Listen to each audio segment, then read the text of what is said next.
ഒരിക്കലൊരു കുറുക്കനും കരടിയും കാട്ടിലൂടെ നടന്നു വരികയായിരുന്നു. പെട്ടെന്നാണ് ഒരു മനുഷ്യന്റെ മൃതദേഹം വഴിയിൽ കിടക്കുന്നത് കരടിയും കുറുക്കനും കണ്ടത്. കരടി ആ ജഡം ആകപ്പാടെ ഒന്ന് മണപ്പിച്ചു നോക്കി. ശവശരീരമാണെന്ന് പൂർണ്ണ ബോധ്യമായപ്പോൾ സങ്കടത്തോടെ കരടി പറഞ്ഞു, പാവം ഒരു മനുഷ്യൻ, നല്ല ആരോഗ്യവും ശോഭയുമുള്ളവൻ. പക്ഷെ എന്തു പ്രയോജനം, മരിച്ചുപോയി.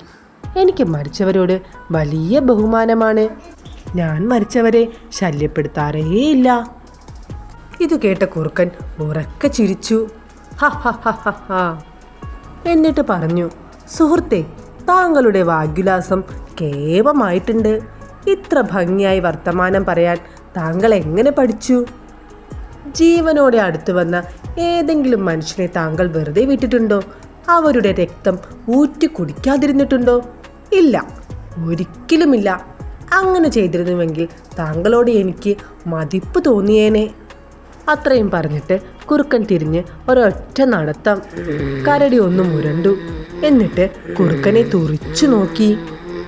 ഭംഗി വർത്തമാനം പലരും പറയും, അതിൽ വഞ്ചിതരാകരുത്. പലർക്കും അധര വ്യായാമം മാത്രമാണത്.